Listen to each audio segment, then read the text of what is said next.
is Step 1 with Freddie Wilson.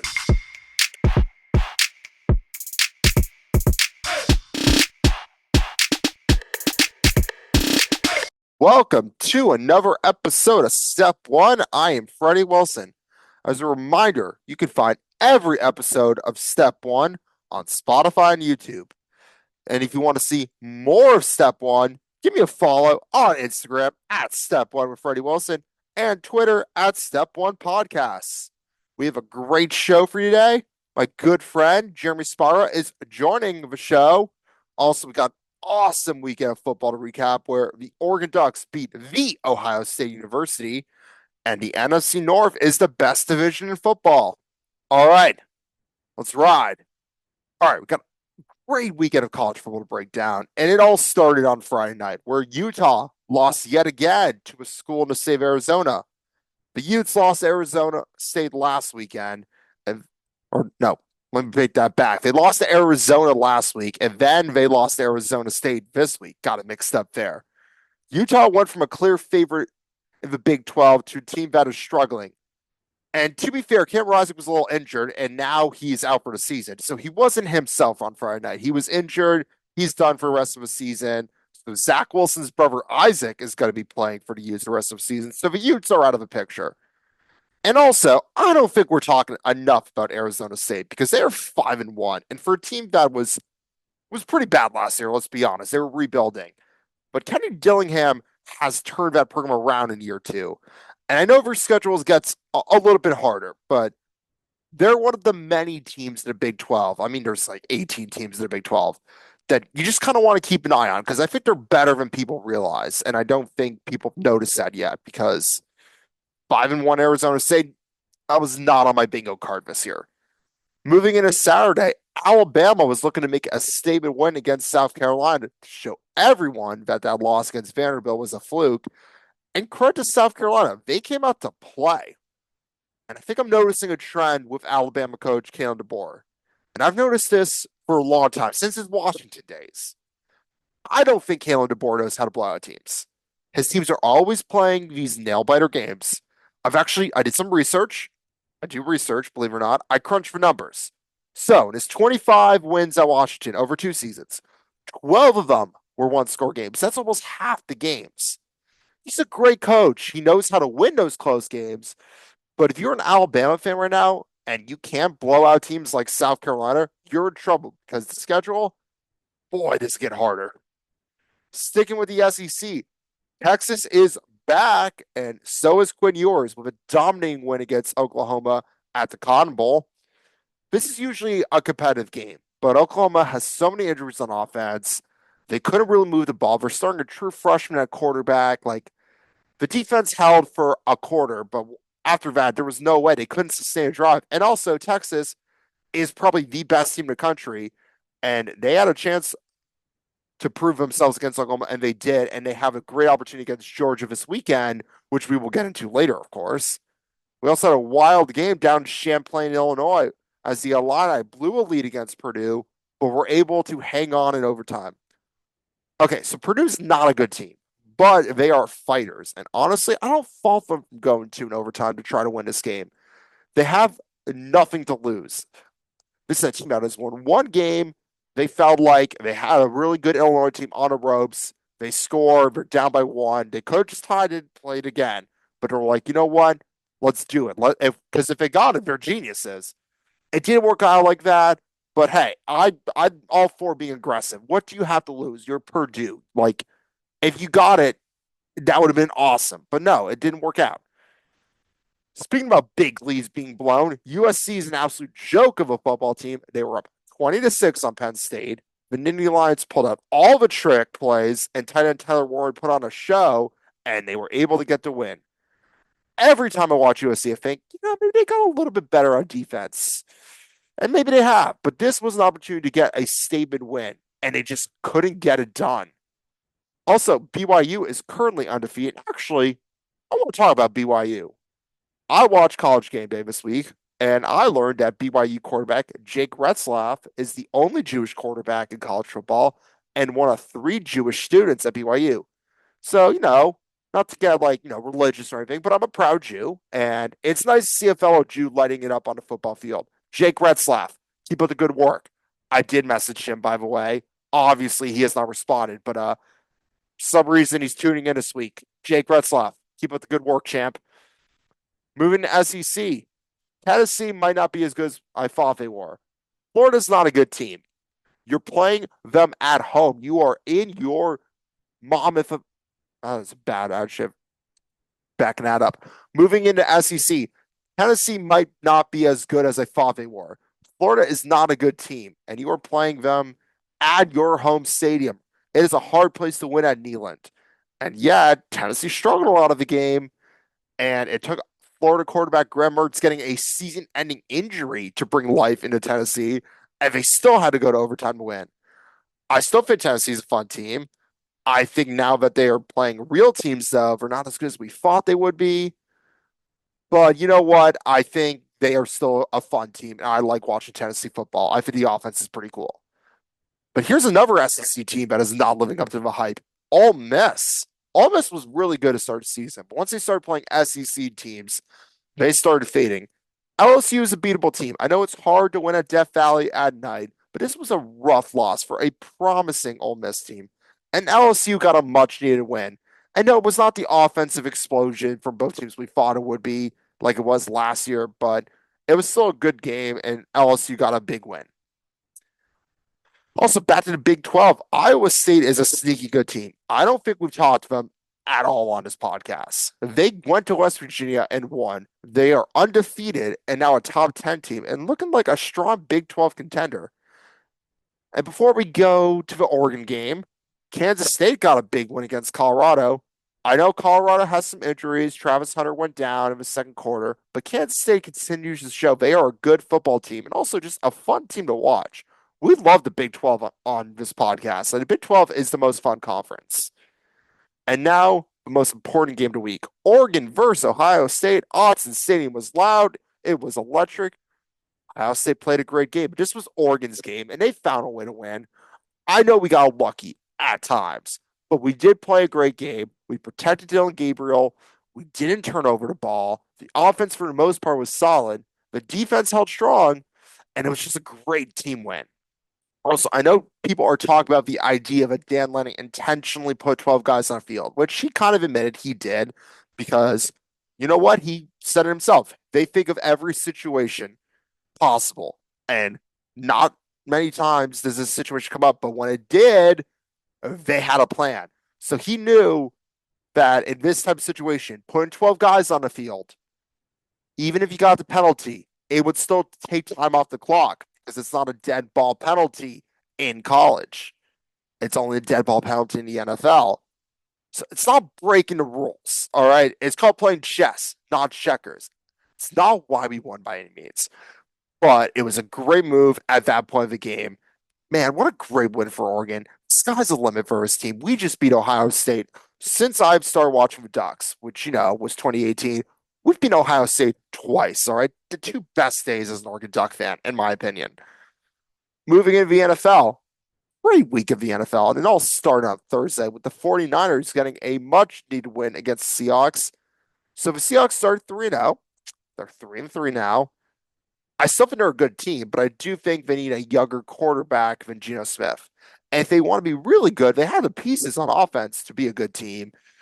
So maybe they find someone other than Geno. I know Geno's playing well, but like at this rate, it's not sustainable. Like it's been fun. They're still gonna win games, but you gotta move on from Geno at some point.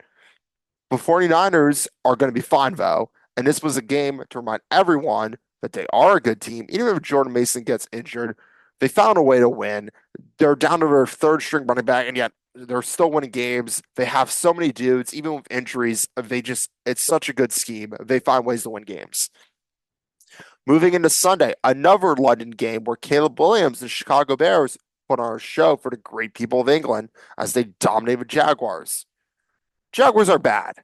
And I still don't know why the NFL sends them to London every year. And the sad part is they have to play another London game next weekend. It paid and it pains me to say this, by the way, but the Bears are looking good. To be fair, they haven't been a good team yet. So when they play a good team, I don't know, like the Packers, I think they're going to get a wake up call, but that's in a while. But I don't think the Bears, I think they're good. I just think they need to be a good team. Moving into the early afternoon, the Packers got a dominating win against the Arizona Cardinals. The Packers offense is playing well, but what's really making a difference or different difference this year is the Packers defense currently lead the league in turnovers. We were playing some great football. The Packers offense was in full force as Jordan Love threw 4 touchdowns. The Saints and rookie quarterback Spencer Rattler fell to the Buccaneers despite a 27-point second quarter. Buccaneers are a good team, and Baker Mayfield is playing his best football. I think they're a very underrated team in the NFC right now. Like, I know people are talking about them, but like, I think they're more than just winning the NFC South. That's a winnable division. I think we're talking like a deep playoff run for the Buccaneers. They have the pieces to be good. The Ravens got a big win against the Commanders as the 1-2 punch of Lamar Jackson and Derrick Henry proved to be unstoppable. But the Commanders are still a very good team. I think the Ravens are just a better version of what the Commanders want to be. Joe Flacco is continuing to age like a fine wine as he gets another win for the Colts. The Patriots started Drake May and still lost big, but I think Drake May played a lot better than at least I thought he would. And I think if you're a Patriots fan, maybe you have like a glimmer of hope for the future at least. Eagles got a win despite fans booing them. They were beating the they got booed because they weren't beating the Browns by enough, which I get. I get the frustration, but a win's a win, and you should have beaten Browns by a lot more, but you got the win, and that's really what matters in the NFL. As for the Browns, why are you sticking with Deshaun Watson? He is a bad player. And also, on the side, not a great human either, pretty bad human. You have a great guy named, I don't know, Jameis Winston, who's actually a very good human, and also just a fun football player. The team will play for Jameis. He gets guys going. Come on. I would run for a brick wall for that man. Moving to the afternoon, the Steelers found their offense in a game that was technically a road game, despite Allegiant Stadium being filled with mostly Steelers fans as they dominated the Raiders. It's going from bad to worse to the Raiders. And also, we just found out as we were writing this, they're trading Devontae Adams to the Jets for a third-round pick. The Lions dominated the Cowboys, giving Jerry Jones the worst birthday present ever as they had an embarrassing home loss. The Lions winning by so much, they're breaking all the trick plays. The Lions offense is really good. It's creative. In the last 2 weeks, we've seen the offense absolutely humming, and they are a hard team to beat right now. Moving into Sunday night, the Giants got a rough loss, and Daniel Jones can't win a playoff game to save his, not playoff game, primetime game to save his life. The Bengals didn't play great at all, but they found a way to win, and the Giants can't catch a break or win a game at MetLife. And on Monday, once again, at MetLife Stadium, the Jets found a way to lose. But we did see the fourth ever Aaron Rodgers Hail Mary. It was an awesome throw, and it's crazy that at his age he can still do that. But that was the only thing that went well for the Jets last night. They couldn't kick a field goal. The offense was struggling. The Bills were able to sneak out a win. And also, as we were writing this, both the Bills and the Jets made trades to get better. The Jets trade for Devontae Adams, which we talked about earlier, and then the Bills trade for Amari Cooper, giving them a true number one wide receiver. So the next time they play, both teams are going to look a lot different and maybe better. We'll see. I don't think Devontae Adams is going to help the Jets at all, but Amari Cooper will definitely help out the Bills. And now let's get to my interview with Jermey Spiera. All right, Tim, welcome on. How many times have you been on this show? Like, what is this, 4 or 5? Something in that range. Reoccurring guest, Jermey Spiera in the building. Spiera, welcome back. And before we start recording, you've already declared you're winning fantasy football. We talk a lot about our league on this show because most of our league members are friends of the show. And you think you're going to win it all. I mean, it's my month. October is my month, man. I'm telling you. Yeah, it's the Fred October. You could say October's your month, but I drafted a team knowing that I was drafting hurt guys and my team would be better at the end of the season, and my team's already the best team in the league. So all right. I have a lot of confidence. Well, I've built a team off the waivers, and I believed in Joe Burrow. Yeah, because I'm a Joe Burrow fan. I know the frosted tips aren't the best look, or whatever he's got going on with his hair. It would look better if they were, 4-2, not 2-4. But still a good look. Looks He could better when pull you off the win. frosted tips. If anyone's pulling off the frosted tips, it's Joe Burrow. I mean, yeah, he's got that, he's got that 90s boy band style hair. I mean, from one hair guy to another, game recognizes game, Yeah, obviously. well, your frosted tips are more invisibly frosted. It's actually a really cool new I'm technology not where it bald. looks like it's not there. I have clear hair. Exactly. Uh, Believe it or not, it's really hard to convince people that it's just Mm. like really, really clear. You just got to tell them to feel it. Once they feel it, they'll understand. I know. Yeah, that's my ploy. Go to the bar. It's like, you want to hear want to feel my clear hair? All right. Well, today they dropped the AP 25 preseason poll for college basketball. Where is Duke on it? I didn't read the whole thing, to be honest. I just saw Kansas was number one. Yeah, Where does Duke? Duke's number 8. Okay. Which Boozer Brothers. That's a good pickup. I mean, it's next season, but still. the Boozer brothers are going to be fun. Boozer is the man, Have you ever and met him? I'm sure I have not met him in person, but I know a lot of people who have, and all the consensus on him is the same. Just he's the man, and his sons are going to be the same. I know one of his sons is supposed to be ridiculously good, Yeah, and but also they'll be coming there's in two after of a them. national championship. So They'll be coming after. All right. I like the confidence. mm-hmm. So actually, this was making me think, and here to purpose that, what is the recruiting process like in college basketball? I know you had a little involvement as the manager because I'm like, I have no idea how it works, like how you find talent, and then how the whole thing works. So do you have any insights on how it works from behind the scenes? I don't really know. It's changed a lot since Well, yeah, of course, with NIL. NIL and transfer portal. But there's a lot of just big tournaments, big schools. It's not like these talents are coming out of thin air. Mhm. There's a lot of AAU circuits and stuff that people know about. When it comes to guys at the Duke caliber level, people know about it. You have the ESPN always has their top 100 high school kids, for example. Obviously, that's not exactly where everything comes from, but that does end up playing a role. There is certain top level high school teams, AAU teams that colleges will watch videos and Mhm. send guys out to recruit. You got like the top guys where it's a little bit different and they know to go out and recruit them. But then you also have some, the guys who aren't going to be starting their freshman year. That's a little bit more of a networking system as well, Yeah. where you need to have the right conversations a little bit more than when you're the most talented guy. And those ones are sometimes a little more difficult Yeah, to because I imagine you have to pitch them on like, yeah, you're not going to play, but you're going to get great education. What what AAU tournaments what's the big one that like all the big players go to? Is there like one in particular, like, the equivalent to the Manning Passing Academy in college football kind of vibes? No, it's not specific tournaments. They have these circuits. So the top players will go and there's all these different one-off events that they'll go to. And it's essentially just places just for top colleges to recruit.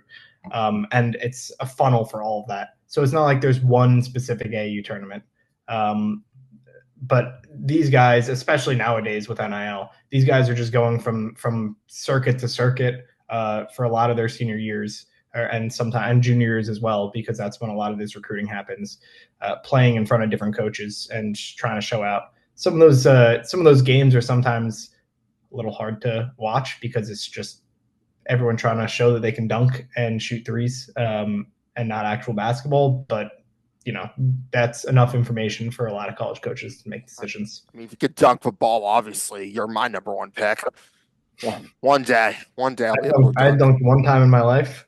I will never dunk again. What do It you was mean? glorious. How'd you get it once and you can never do it again? Was it just a lucky day, or I was you put training on? for it for a while. I got it once, and then just Do you have a never got video that of it high. by chance? Huh? Do you have a video of it by chance? No, but I have multiple witnesses. I Okay, have multiple witnesses. I have multiple witnesses. I'm not just making this up. I did it one time. All right, that's what I like to 2015. hear. I can't say I've ever been remotely close to dunking. No, but I have seen you getting dunked on a lot on an Yes, eight-footer. I think I posted some of those videos, some of the slow-mo Perfect. videos of Simon Gelbard I just want to make sure your posterized fans me. know who they're following. Yeah, I wouldn't say I'm the best basketball player in the world, more of a fan than a player. Oh, Freddie, I forgot to tell you. Yes. I wanted to tell you about my dream that this podcast was Yeah, connected you to. did text me this morning. What dream? I love that I'm in your dreams. Step one is making dreams come true. Anyways, Step carry one on. is making dreams come true. I So know. first off, just so everyone knows, Freddie texted me. You texted me today asking if I wanted to do this later, which means this dream came without any knowledge that I was going to be on this podcast, Love it. right? So the dream was, and I don't remember exactly how it happens, but Freddie, you went super viral for some comment or some wasn't related to step one directly, but you went crazy viral. That's And where I because want of to that, be. yeah, and because of that, you started getting all this media attention, and you decided to mess with all the media by convincing them that you were a Russian spy. And every time they were just within ear's reach, you said, we gotta go tell Moscow about this." And everyone was following you around. All these reporters, there was one reporter in specific who was extremely suspicious of you and was following you around the entire time, and it was hilarious. I mean, what if I am a Russian spy? Then you're a pretty bad one, Freddie. I don't think you have any information. I don't know. I mean, I think I've never watched that show, The Americans. It seems like a stressful lifestyle. Yeah. Oh, and then he started chugging uh, tomato sauce. Why That tomato was sauce? I I don't know why, Well, but he just wait. started Was doing that it. why I went viral? No, that was had nothing to do with you going viral. I'm a Russian. I'm an Elijah Russian spy, and I You just chug thought that in tomato a sauce on situation the it would make side. them think you were a Russian spy if you chugged the tomato sauce. All So you did right. it. Well, that is a fat. That is not what I thought this direction was going, but I love it. No, but Fascinating Freddie dream. Wilson, fantasy football failure, You mean former league champion? Thank you. and Russian spy. Yeah, I mean, greatest day of my life when I won that championship. Like, I mean, that was just a great year overall. Like Herbert's senior year on the Ducks, the Packers were lighting it up. Fantasy football champion. Just a great year. 2019. What a run we had. Can we get back to those glory days? Like it was Glory days. just it was a Are fun you yearning for fall. the Trump era, Freddie? I'm I mean, I don't think about it in terms of political. I think about it in terms of my sports teams. You know, the Packers the previous 2 seasons have been on a slump. New coach, Aaron Rodgers is playing like the man. It was an awesome time. Aaron Rodgers is the man. I mean, you know, he's on the Jets, but I keep on thinking that neither team has won at MetLife, but then I remember Jets did beat the Patriots at MetLife. So we've had one win at MetLife this entire Hey, season, and there are two teams who play there. the most successful Jets quarterback in my lifetime has been Mark Sanchez. Why don't we let that sit in for a I minute? think we don't give Mark Sanchez enough credit for like being in that role. Like obviously they never won a Super Bowl, like, The Jets were scoring 10 points a game, and they were beating teams with their defense. but like Mark there Sanchez was that deserves was an more era of credit. the Jets where like yeah they were never that good, but like they could get the Patriots one year. Like it was the Patriots weren't just steamrolling them every year. Like they were frisky. They beat the Patriots in the playoffs that year, like or one Yeah, of those years. they were in the conference finals They 2 years were straight. yeah they were in the AFC Championship. I think I don't remember who they lost to. Maybe the Colts. I don't know. Or Did they they? lost to the Steelers. Yeah, it was that year when But Pat. either way, they were a legitimately good team. But Mark Sanchez was a trash quarterback. Yeah, like, but again, have been plenty of teams in recent history with awful quarterbacks. Like the Bears won a Super Bowl with Rex Grossman. Rex Grossman, I know nothing about him. I was going to make a joke. There's a reason why I know nothing about him because he wasn't that good. It was just the Bears had a great defense, and like, I mean, obviously Caleb Williams is going pretty well right now, but again, it feels weird when the Bears have a good quarterback. It doesn't feel natural. Well, the Bears haven't beat a single team with 2 wins, I think. But So we'll there's see what happens. Caleb again, Williams I is have made it publicly. I think Caleb Williams is okay. I'm comfortable saying that. I think he is doing well. But I will never say the Bears are good because I'm a Packers fan. I will give Caleb Williams credit if he can beat the Packers more than two times. Caleb Williams or Bo Nix. I mean, I'm biased towards Bo Nix, of course. I Bo think Nix is trash. He keeps Bo Nix is not trash. The he Broncos keeps are throwing like great. 1 for 12, and his defense is really good. Yeah, that's how we get stuff done. All right. He is a game manager quarterback. So by that definition, Mark Sanchez is a great quarterback. He's a game manager quarterback. Jimmy G, game manager quarterback. All right. Not all heroes wear capes. And Jimmy G's been demoted multiple times due to sucking. Yeah, I know, but he weren't made to a Super Bowl. I mean, come on. I know they ran all over the Packers. It's a rough one. That might be I was actually talking with someone last night. That might be number 3 worst playoff loss and for pack as a Packers fan. Number 1 is the one against the Niners in 2022 because we should have won that game. Okay.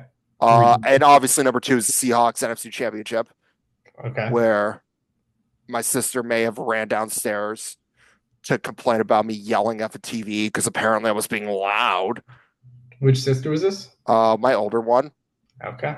Okay. So wanted to make sure. The one who wasn't on the show. Visualize it. I need to know which sister. The one who wasn't on the show. Is there a reason we're gatekeeping names here?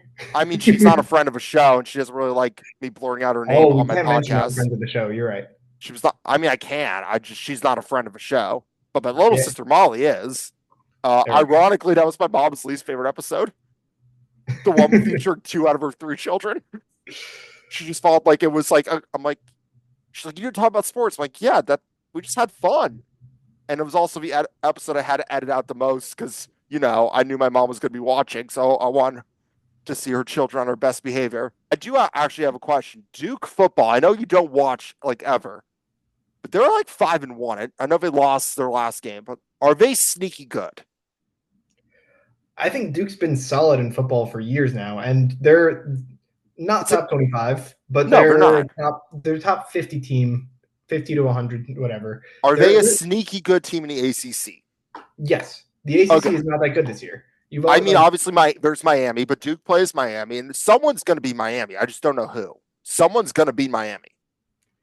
Like, Miami is not going undefeated because Miami should have lost to Virginia Tech.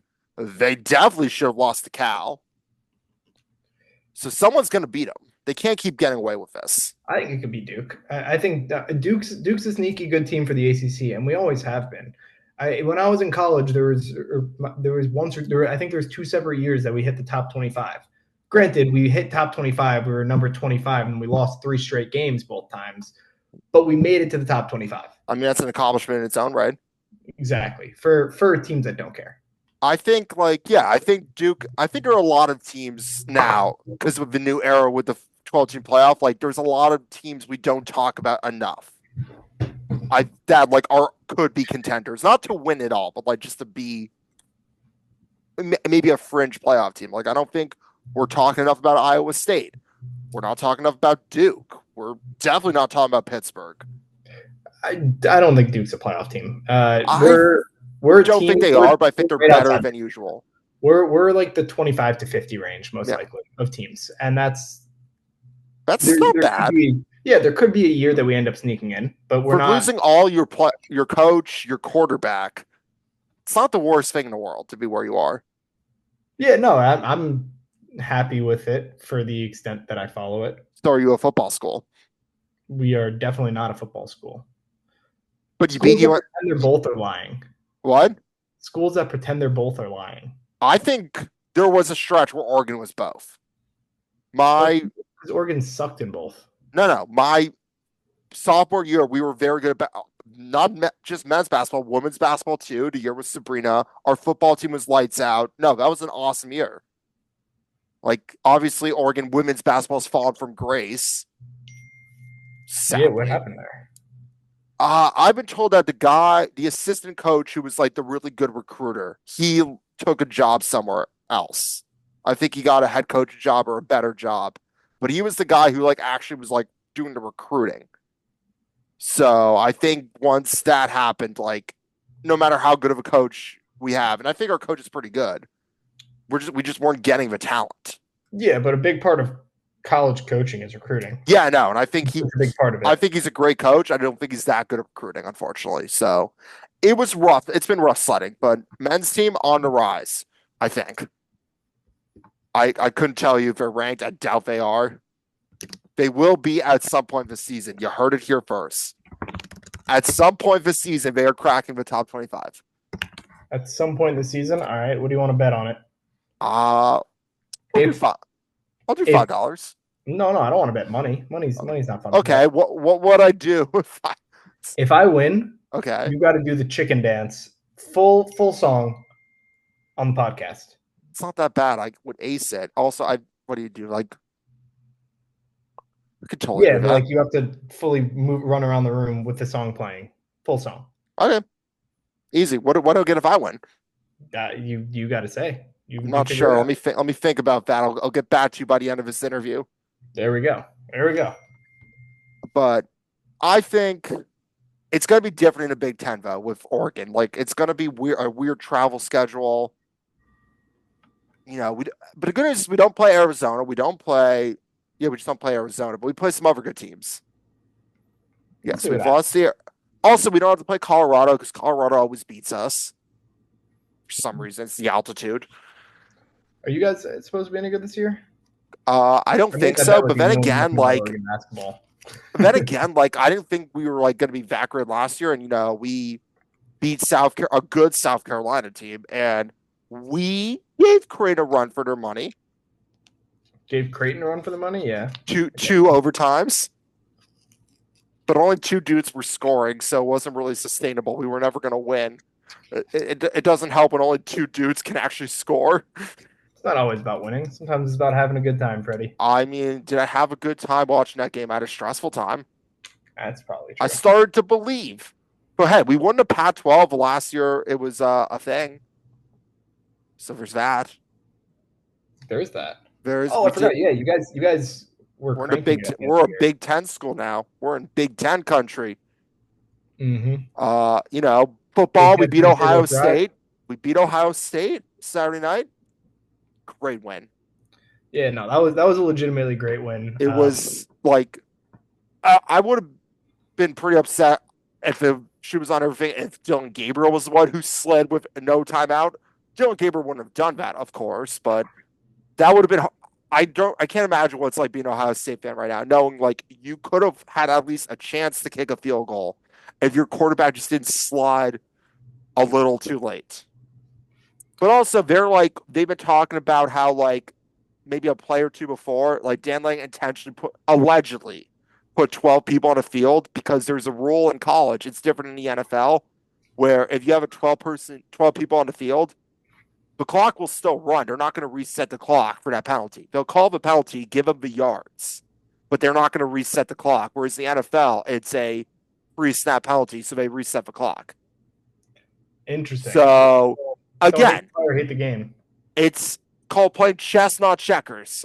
Uh, Obviously, there was no definite proof that he like intentionally did that. It could have been confusion, but well played if he did that. Like obviously, like it's a huge loophole, but he kind of maybe he knew what he was doing. Yeah, he's been saving that one in his back pocket for a Well, I while. mean, also like how we don't, how often are you in that situation where like you're trying to figure out how do I give him no time because they had a timeout too. That's the thing. Like, so it would have been one thing if they had no timeouts, but like the fact that he kind of thought like they have a timeout, but let's try to see if we can give him less time somehow. Mm-hmm. And obviously there was like Will Howard not realizing the clock was going after like their pass interference penalty. That's another rule that he probably didn't know about because the clock kept on running and they were not acting like it. So we got lucky. It was good teams are lucky. I'll give them that.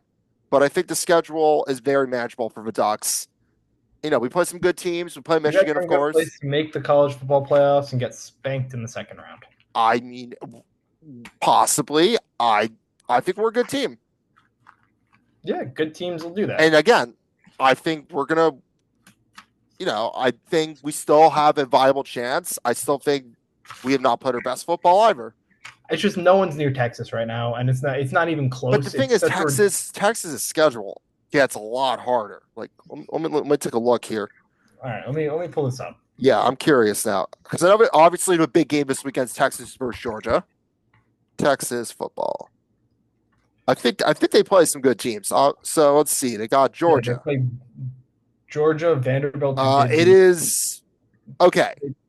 If they beat Georgia, I think they're good. Obviously, A&M will be a challenge. You got to go to Kyle Field. That's not an easy place to win. Yeah, And also, but especially, it's the first time that game has been happening for a while. It used to be an every year thing. So like that's going to be a huge game actually.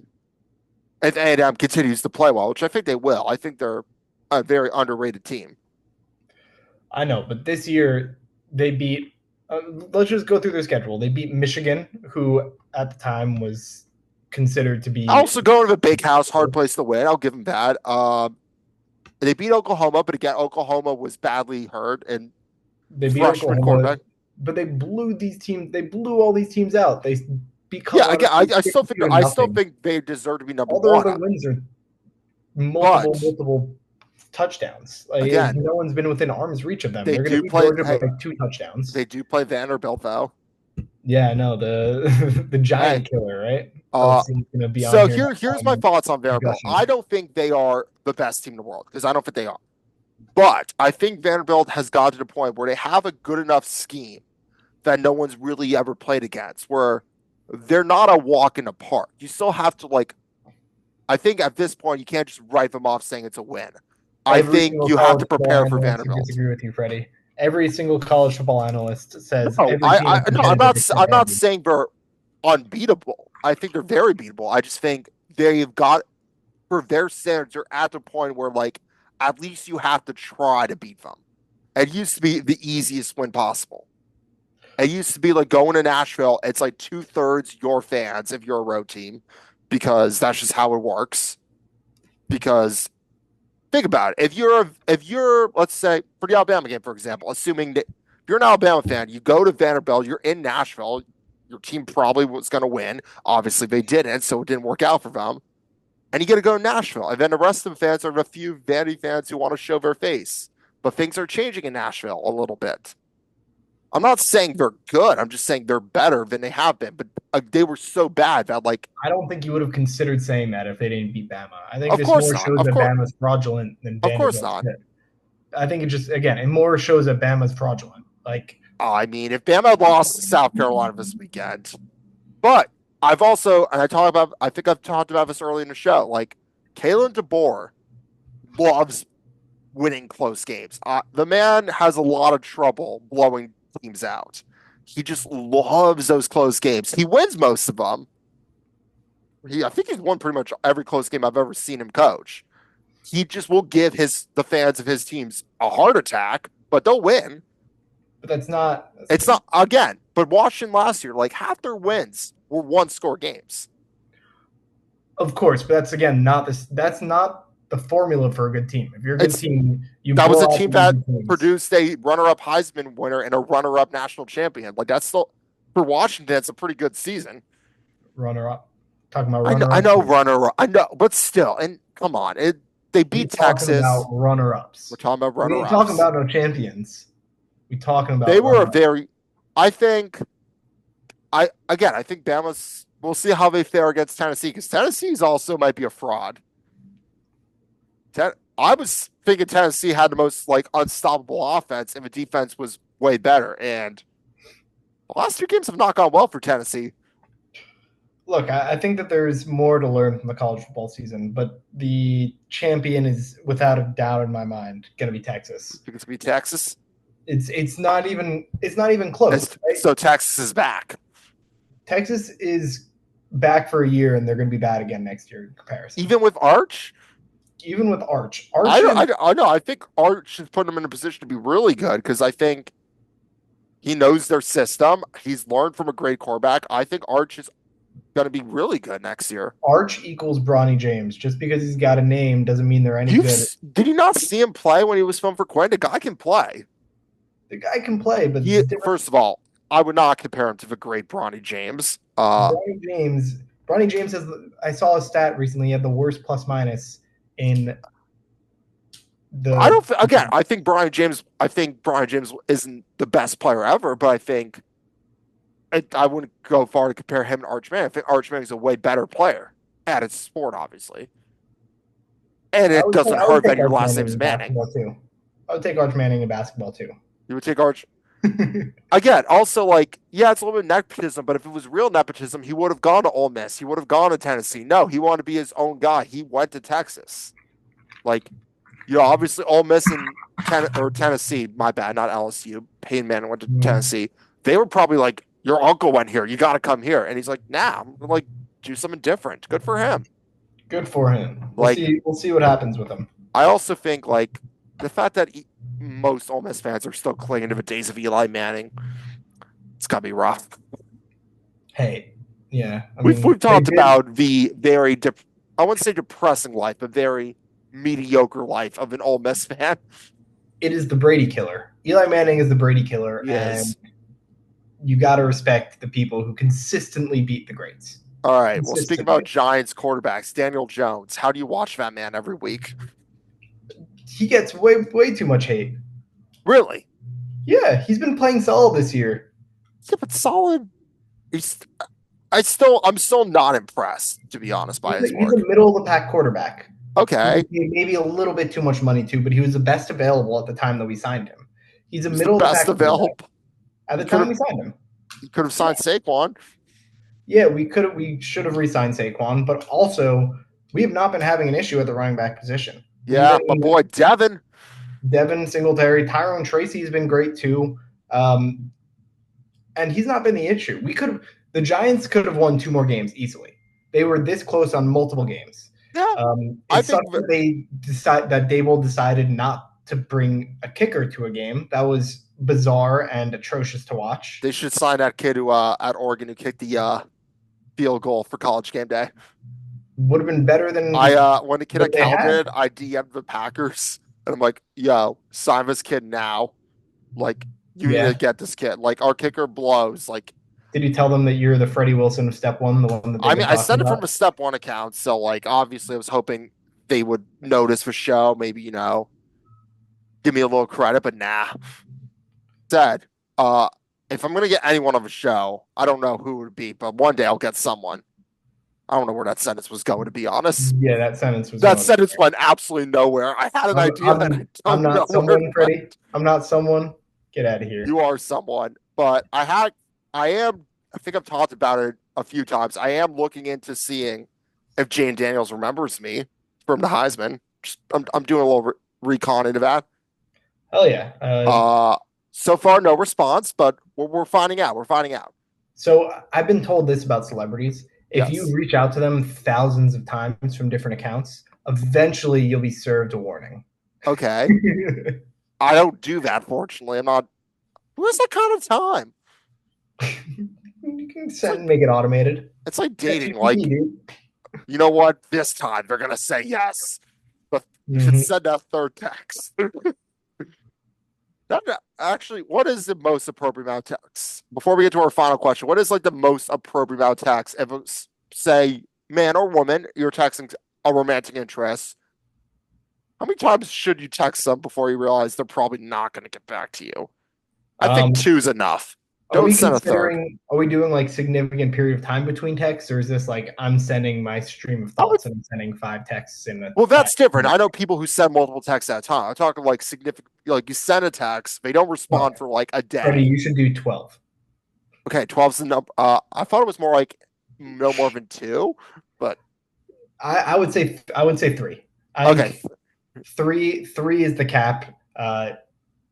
And Two then is the number if you a don't remember casual them. you up at 2 a.m. like a month later. That's Are why you you send dick Yankees or pics. You're Mets? on the I way. always forget.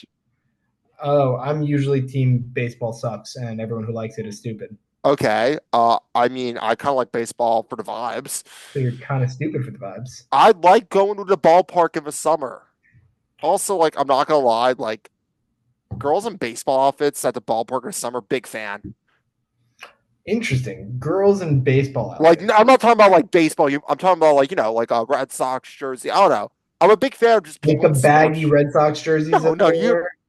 I'm not painting a good enough picture. Like that girl looks boxy as hell, No, dude. I'm Let's not. get in on I'm this. not painting a good enough picture. Like, I just like people in sports jerseys. I don't know why. I'm a fan. Okay. Put on a Packers jersey, you got me sold. All Yeah. right, you put on a Packers jersey, I already probably like you. If you listen to my podcast, I really like you. Attention, ladies. Yeah, Watch the ladies, podcast you're and you'll make listening friends with and hard. single and ready to mingle. I do occasionally send this to some girls I meet. Like I have a specific episode I send them about, and I tell them exactly where the interview starts because it was the episode we did about Taylor Swift conspiracy theories. Who's that episode with? My good friend Peyton, you do not know Peyton. She's a friend of a show though. She was on a couple weeks ago. She is a Text Taylor me. Taylor Swift fan slash now a football fan. Okay. So it's always fun having her on a show. She's our most reoccurring female guest.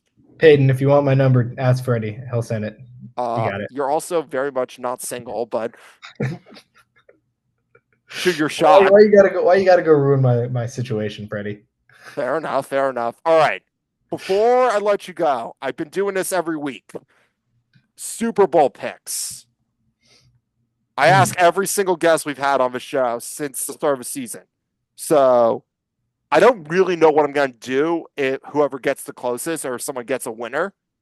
But I'm just curious kind of what the vibe is. Because we've had a lot of Chiefs, but occasionally we get a spicy one. All right, I think at some point it's going to happen, and I think Derrick Henry is the difference maker. I'm saying Baltimore Ravens. Okay, so you have the Ravens. Who are the Ravens beating? Let me check this out before I say anything.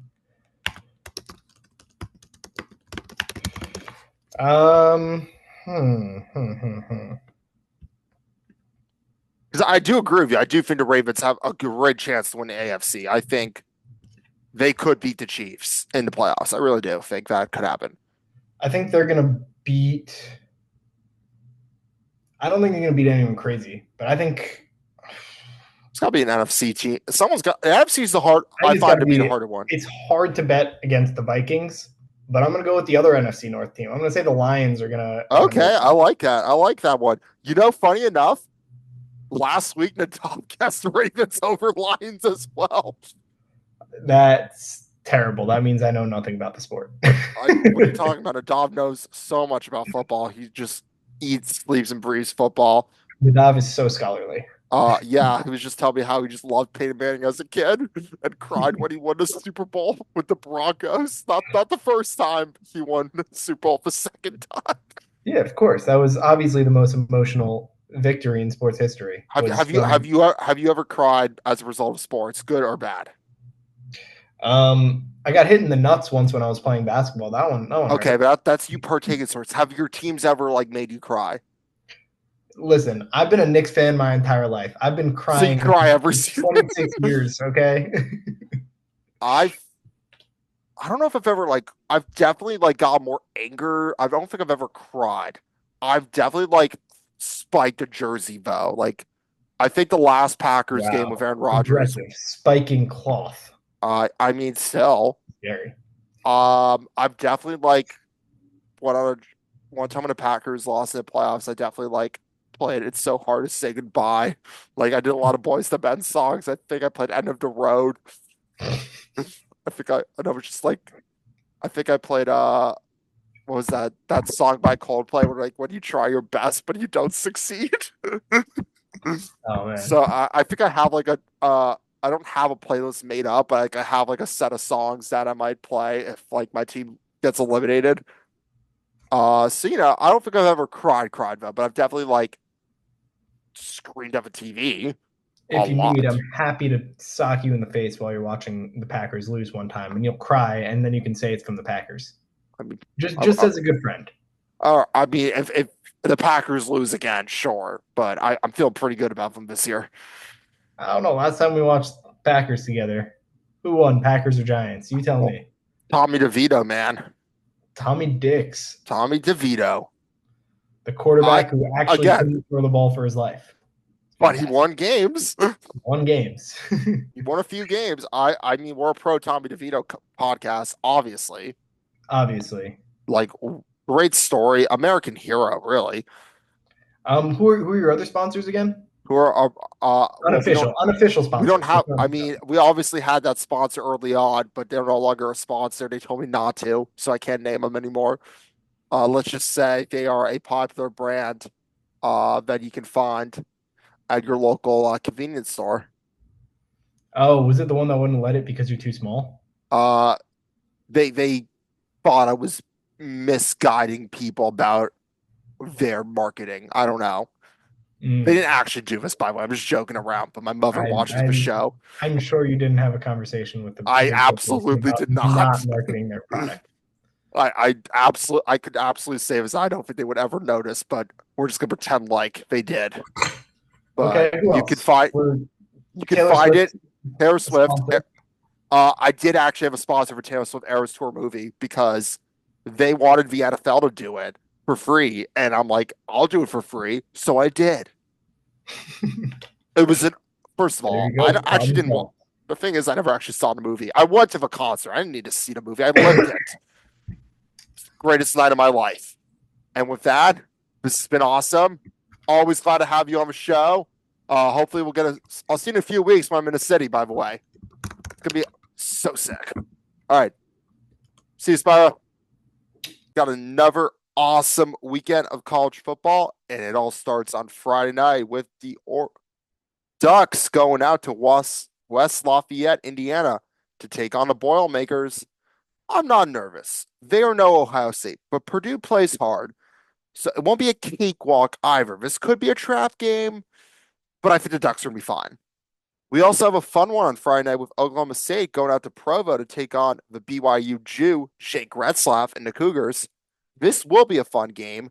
I think Oklahoma State is looking for again to prove they're still a decent team, and BYU wants to show they are a really good team.